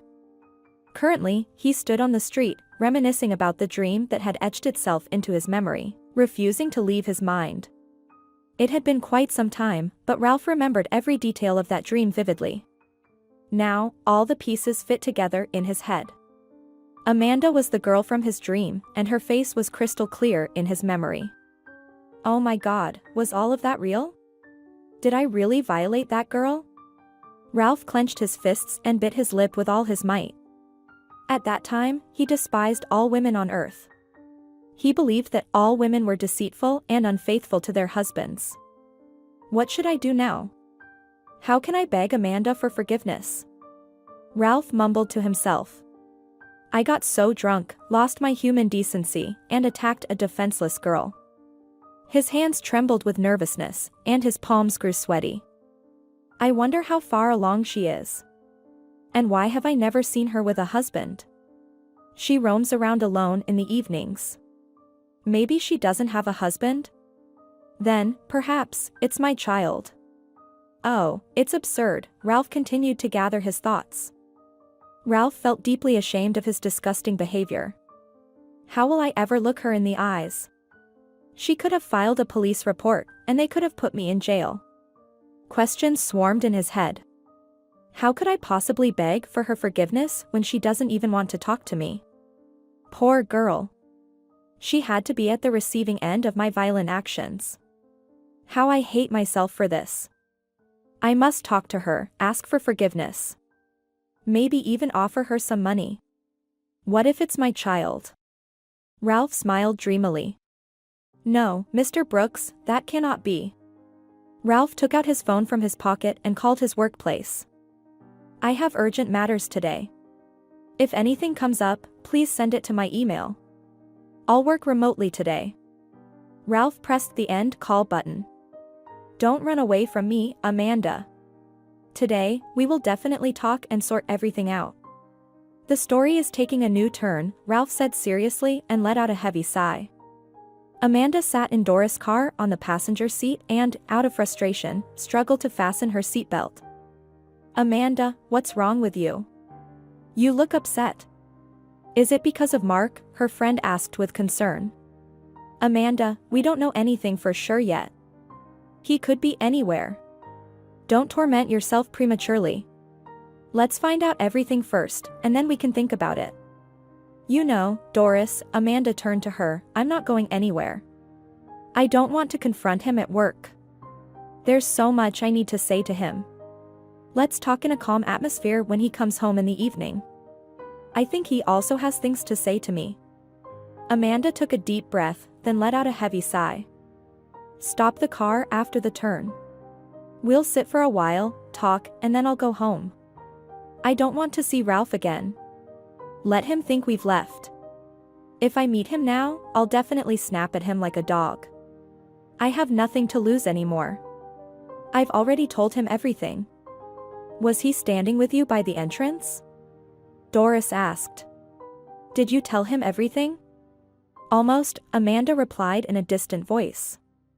I just didn't mention who the father of the child is. Well done, my friend. Doris smiled. Her face then turned serious as Amanda recounted the entire conversation with the neighbor. You did the right thing by telling him everything. Let him know. Now let's see how he behaves, Doris said, rubbing her temples. What if he realizes the child is his? Nowadays, everyone knows how to do calculations and look things up on the internet, Amanda sighed heavily. I don't think he'll figure that out, Doris said thoughtfully. Amanda sighed again. All right, Doris, I'll go now. You go to work, or you'll have trouble because of me. Okay, Doris said. If anything happens, call me. Have a good day, Amanda replied and headed home. As she entered the building, she pressed the elevator button. At that moment, the door to the apartment on the ground floor opened, and Amanda locked eyes with Ralph. What an unexpected encounter. Amanda said with a smirk. Let's talk calmly, he said. We still need to sort things out. You must have already realized that I won't just leave you alone. Ralph gestured for her to enter his apartment. Amanda, without saying a word, took a few decisive steps and found herself inside Ralph's place. What else can we talk about? Amanda began sarcastically as they stood by the entrance. Do you want me to tell you everything in detail? She asked, looking him straight in the eyes. I want to know how far along you are with your pregnancy, Ralph asked firmly. Is it that important to you? Very important, he replied. 26 weeks, Amanda said without preamble.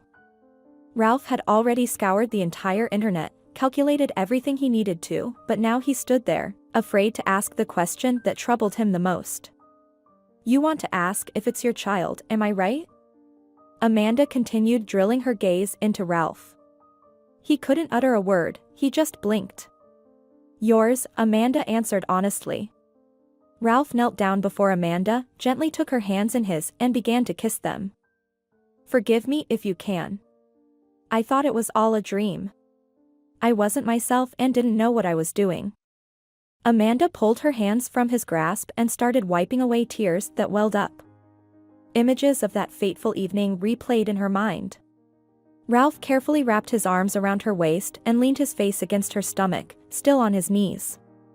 Ralph, Amanda began to remove his hands. Get up. Let's talk calmly. We have a lot to discuss and decide, after all. What's there to discuss? We're having a child together. Today, I'll move your things to my place, he said as he rose and looked tenderly at Amanda. The first time I saw you, I lost my mind. I constantly sought meetings with you. I was drawn to you like a magnet. Ralph gently traced Amanda's lips with his index finger. Amanda removed his hand again, turned her head away so as not to meet his eyes, and not see his happy face. Ralph, actually, I'm married. Married? Ralph's face immediately became serious and focused. Where is your husband? Why are you always alone? Are you telling me this on purpose? To upset me? He scrutinized Amanda's face carefully, waiting for answers to his questions. Amanda sighed heavily. Maybe we can go to the kitchen, sit down calmly, and talk over a cup of tea? Why are we standing in the hallway? You know there's no truth in hasty judgments. Agreed, forgive me, Ralph said and began to help Amanda take off her coat, then stored her belongings in the wardrobe and offered her his home slippers. Sorry, I don't have women's slippers. I live alone. He spread his hands and began to justify himself before Amanda apologetically. Amanda glanced around the kitchen. You have a beautiful place. You can tell it's freshly renovated, there's still a faint smell of wallpaper glue and paint, Amanda smiled. Ralph seated Amanda at the table, poured tea, placed a box of chocolates, cookies, and a vase of fruits on the table. He sat opposite Amanda and looked at her expectantly. Now we can talk, he exhaled, gazing tenderly at his interlocutor. So, tell me, what's the nature of your relationship with your husband? I still don't quite understand, he asked the question that interested him. What's there to not understand? I think I made myself clear, I'm married, Amanda shrugged and demonstratively took a sip from her teacup. Silence hung in the air for a while. The ticking of the clocks on the wall in the living room was audible. Well, maybe the child isn't mine but your husband's? Ralph carefully asked, stumbling over his words. Amanda silently sipped her tea, cursing herself internally. Why did I tell him everything? Now I'll have to explain to him, and then he'll want to do a DNA test to make sure it's his child. Suddenly, Amanda felt the urge to get up and leave. She placed her cup back on the table and began to rise. Ralph, I'm sorry. Don't take everything I told you today to heart. It's all not true. Sorry once again. I just had a little argument with my husband this morning, and you just happened to be in the line of fire. I took it out on you. I'll go now, Amanda smiled apologetically. Ralph stared at her with his mouth open, finally snapping out of it. Amanda, we're not in kindergarten. Let's talk. Can you tell me directly if it's my child or not? Amanda rolled her eyes and sighed heavily again, sitting down on a chair, placing her hands on the table and tapping her fingers. Ralph, you see, I have a very complicated relationship with my husband. If you have time and nowhere to rush, I'm willing to talk to you and tell you everything, Amanda said. I'm all ears, Ralph replied, settling comfortably and crossing his arms over his chest. All right, then listen, Amanda replied and began her story. After carefully listening to Amanda, Ralph smiled and once again took her hands in his palms. So, it turns out this is still my child. Amanda, please don't be mad at me. I haven't told you about my divorce with my ex-wife yet. If you have time, I can tell you, Ralph said, smiling and looking into her eyes. I'm not in a hurry either, Amanda smiled back. Well, then listen. Ralph laughed.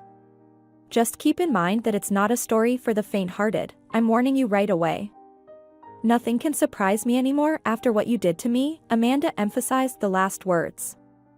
My nerves have become as strong as steel, Amanda replied sarcastically, provocatively looking at Ralph. I'll probably be asking for forgiveness from you for that terrible act all my life, Ralph replied guiltily, lowering his eyes in shame. All right, let's move on. Start your story, I'm all ears, Amanda leaned back on the chair and took an apple. They sat at the kitchen table for a long time. Ralph poured Amanda and himself tea several times, and because it was hot and Amanda felt thirsty, she kept drinking. When Ralph finished his sad story, they sat in silence for a while, each lost in their thoughts. Now they knew everything about each other. Ralph was the first to come to his senses. Amanda, what are we going to do about your husband? I hope you'll tell him everything? Ralph asked. Ralph, I've been trying to do that for a long time, but I lack the courage. I keep putting off the conversation because I feel ashamed in front of him. It turns out I'm constantly deceiving him. Amanda frowned and placed her hand on her forehead. Today I will try to talk to him, especially since he has started some new affairs again. Amanda sighed heavily. I think he's seeing someone else again. I'm just sure of it. I believe that once he knows the whole truth, he'll leave me himself. Amanda closed her eyes and rubbed her temples with her hands. I feel so ashamed in front of my husband. Amanda's tears welled up involuntarily. I just can't and don't want to carry this burden of information anymore, she exclaimed. Amanda, my dear. Move in with me today. I'm not joking. I don't want to share you with your husband, Ralph said. Are you serious? Amanda looked at Ralph in bewilderment. Ralph, I understand that today's news caught you off guard, but you don't know me at all. And I don't know you either. Let's not rush. First, I'll try to talk to Mark today and tell him everything. An hour had passed since Mark was supposed to come home from work, but he still hadn't arrived. Amanda didn't call him, hoping that he was on his way home and didn't want to distract him. 2 more hours of waiting passed, the dinner had long gone cold, but Mark was still nowhere to be seen. Amanda dialed her husband's number on her cell phone, but Mark didn't answer. After a while, she tried again, but an unpleasant voice on the other end told her that the subscriber was temporarily unavailable, asking her to call again later. Amanda let out a deep and tense sigh. Well, we'll wait. No matter when you come, Mark, we'll have that conversation today. I won't postpone it any longer. Amanda turned on the TV and lay down on the couch. She received a message from Ralph. How's it going? Did you talk to your husband? Ralph asked. Amanda smiled sadly and replied, he still hasn't come home from work. The phone is unreachable. Amanda placed her phone near the pillow and closed her eyes. She dozed off but was startled when the sound of a key turning in the front door's lock woke her up. Amanda turned on her phone and checked the time. I wonder what excuse he'll come up with this time, she thought to herself and decisively got up from the couch. Mark. Why did you take so long? She asked calmly, squinting from the light.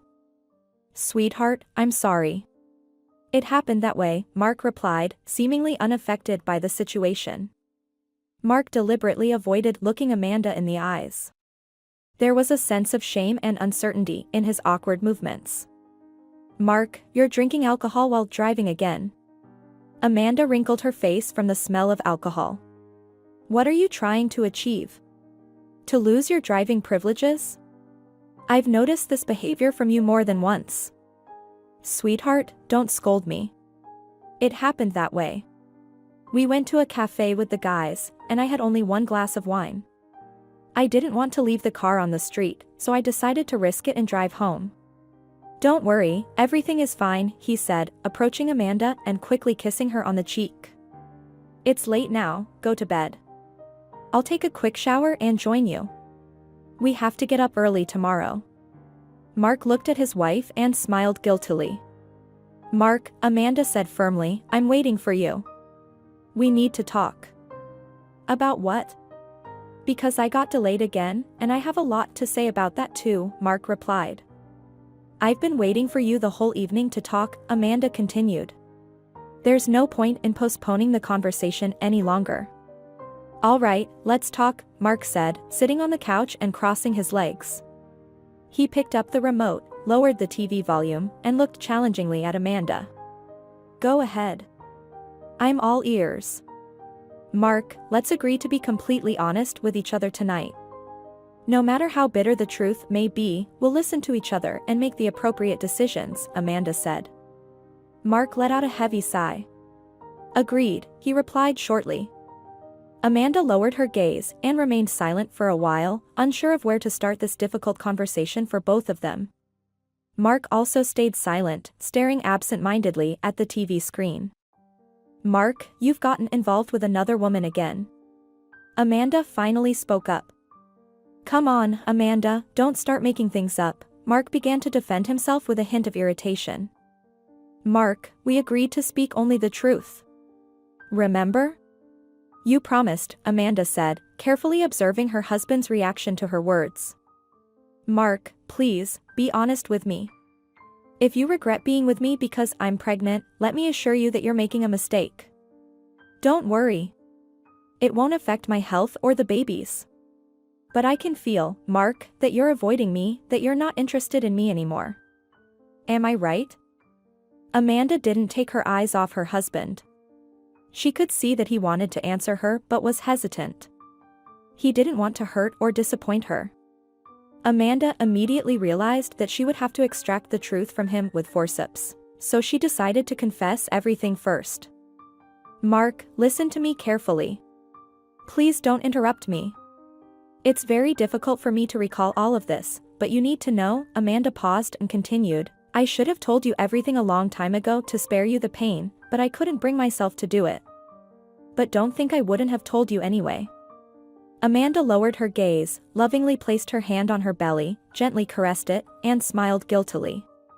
Are you ready to hear me out? She asked Mark, who responded indifferently with a nod. All right, then listen. Maybe you'll end up hating me after this, but you have to know the truth. Mark listened to Amanda's story with his mouth wide open and eyes staring. His mouth felt dry, and he coughed several times, swallowing his saliva. It seemed like his tongue stuck to the roof of his mouth. When Amanda finished her narrative, Mark couldn't say a word. After a prolonged silence, he attempted to clear his throat and spoke with a hoarse voice, So this isn't my child? Amanda shook her head categorically.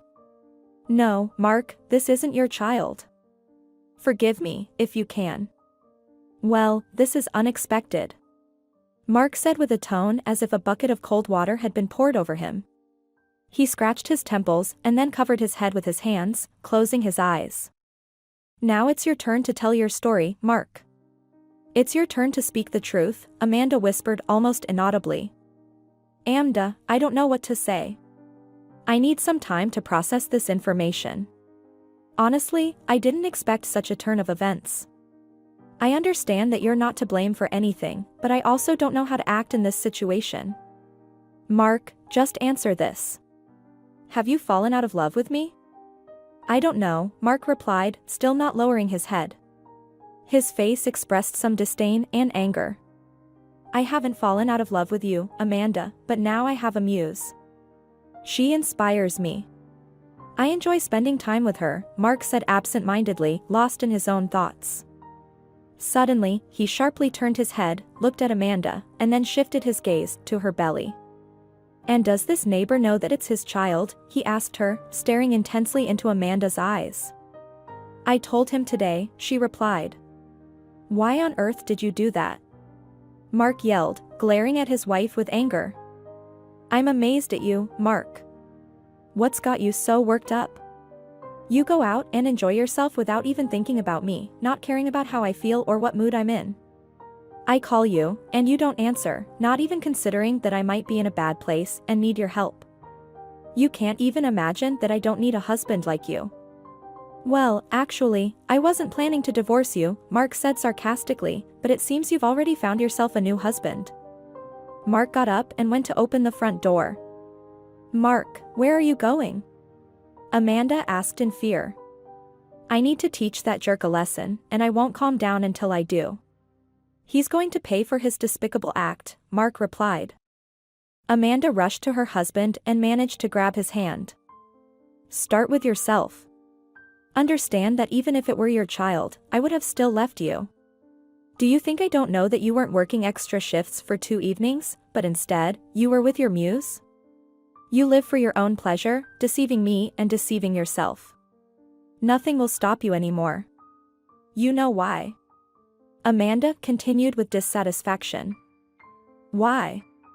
Mark replied in an annoyed tone. Because, Mark, you don't love me, and you never did. When someone loves a person, they always want to be with them, breathe the same air, take care of them, spend every free minute together. But for us, Mark, it's all the opposite. We have nothing in common, we have our own separate interests. We exist independently of each other.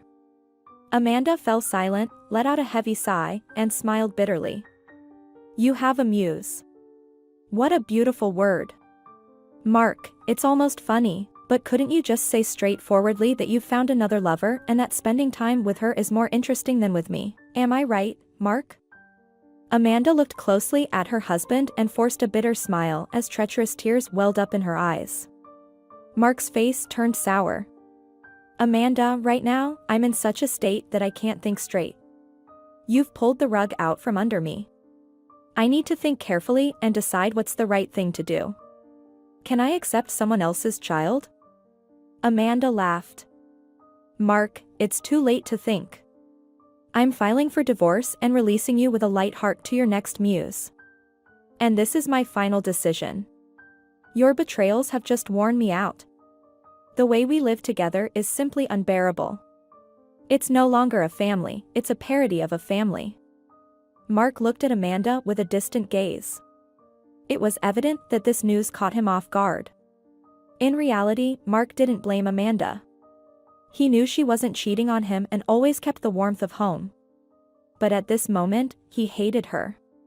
He wanted to lash out at his wife, say all sorts of nasty and foul words, and only the fact that Amanda was pregnant held him back. With all his strength, Mark held back from appearing as the ultimate jerk and a complete egotist in front of his wife. Mark silently walked into the living room and collapsed onto the couch. I'll be sleeping here tonight, he said in a voice that brooked no objection. You should go to bed too. I've had enough for today. My head is exploding from all these thoughts. Let's calmly continue our conversation tomorrow evening. Good night, he forced the words out, turning away from Amanda and burying his face in the pillow. The next morning, Amanda got up and prepared breakfast for Mark as if nothing had happened. It was evident that her husband was in a terrible mood. Mark reluctantly ate his omelet and took a few sips of coffee, trying not to upset Amanda. He avoided making eye contact with her. He wanted to escape from home as quickly as possible, to distract himself at work, think calmly about his next steps, and make the only right decision. In reality, Mark himself had been considering divorcing his wife. He no longer found her attractive as a woman. He was constantly drawn to others. Yes, Amanda was a wonderful homemaker, but nothing more. However, now that his wife had proposed to divorce herself, possessive feelings ignited within Mark. Instead of crying and begging me to forgive her and accept the child as my own, she's acting all defiant. Mark couldn't calm down. Look at how proud she is. Let's see how she'll sing a different tune when the child's father rejects her. Mark scrunched up his face, recalling his conversation with his wife from yesterday. She was counting on this guy, which was why she was so proud now. Today he needed to pay this guy a visit, have a heart-to-heart with him, and give him a couple of punches in his shameless face so he wouldn't touch other men's wives again. At work, Mark was not himself. Louise, with whom he had developed a very close and romantic relationship lately, approached him several times, but even with Louise, Mark wasn't in the mood to interact today. Well, I'm dating Louise now. She has a child, Mark reasoned, but that doesn't bother me. I'm fine with it. So why did it hurt my pride so much to find out Amanda is pregnant with someone else's child? Louise's voice interrupted Mark's sad thoughts. Mark. I don't recognize you today. Who upset you so much? Let's go to my place, you can share your feelings, and I'll give you a massage. Louise placed her hands on his shoulders. Mark removed her hands and said thoughtfully, I can't today. My wife is waiting for me. Sorry. When has that ever stopped you? Louise laughed. Mark looked at his lover with disdain and, without saying another word, walked towards his car. You won't even drive me home, she shouted displeasedly after him. You'll manage on your own today, Mark replied without turning back. Amanda peeked out the window. There was a police car parked nearby. An anxious feeling troubled her. She put on her coat, went downstairs, and called the elevator. On the first floor, the door opened, and police officers came out, called by Ralph's neighbor. They had come to quell a fight that two brawlers had started. Following them, Ralph and Mark were brought out in handcuffs. Mark had a cut eyebrow, while Ralph had a split lip, and blood was oozing from it. Having seen Amanda, Ralph stopped and looked at her guiltily. He raised both hands in handcuffs and started wiping the blood from his split lip with one hand. "Amanda, everything's fine, don't worry. It will be okay. They'll release us soon," Ralph reassured her, handing her the keys to the apartment. "Please, close the door. Keep the keys." Mark, who had been observing the entire scene, snorted disapprovingly and without saying a word, silently left. Amanda, stuttering slightly, asked the police officer a question. "Can you tell me, are you taking them to the police station?" "Yes, we're taking them as disturbers of public order," calmly replied the police officer. "They'll spend a little time at the station, cool off, and we'll draw up a report. Then we'll see how they behave. If they behave well and their documents are in order, we'll release them in 3 hours. But if they continue to misbehave, we might detain them for longer. Don't worry, young lady. Everything will be fine." He looked significantly at Amanda and added, "So, they fought because of you, I suppose." Amanda lowered her eyes and blushed like a ripe tomato, responding, "I don't know, maybe, because of me." As promised by the law enforcement officer, Ralph and Mark were released after 3 hours at the police station, having received a lecture on how to behave. Mark returned home, not saying a word, and immediately went to the bathroom. Amanda looked out the window and saw Ralph sitting on the bench near the entrance. She put on her coat, hurried downstairs, and handed Ralph the keys. "Ralph, how are you feeling?" Amanda asked anxiously. "I'm okay," Ralph smiled bitterly and touched his split lip. "I got what I deserved. I understand Mark, as one man to another. I didn't want to fight him. I asked him to talk, but it was impossible to stop him." Ralph touched his lip again and shook his head. "He throws a good punch." Ralph raised his eyes and looked at Amanda. "Amanda, I told him I wouldn't let another man raise my child. I want to raise my daughter myself. Bathe her, change her diapers, buy her pacifiers, onesies." Ralph fell silent and continued to look at Amanda with a guilty expression. "Amanda, just say the word, and I'll move all your things to my apartment." Upon seeing Ralph's eloquent gaze, Amanda understood that he was determined to take her with him and never let her go again. "Ralph, thank you so much for not abandoning me in this difficult moment. I must admit, it's very comforting to have such tremendous support in you. But I need to figure out what to do with Mark." "Give me time to think and talk to Mark," Amanda said. Ralph cautiously took her hand and pressed it against his cheek. "Think, but not for long, because I'll burn up like a match with jealousy while waiting for you. I'll give you a day, no more, I just can't bear it any longer." Amanda laughed.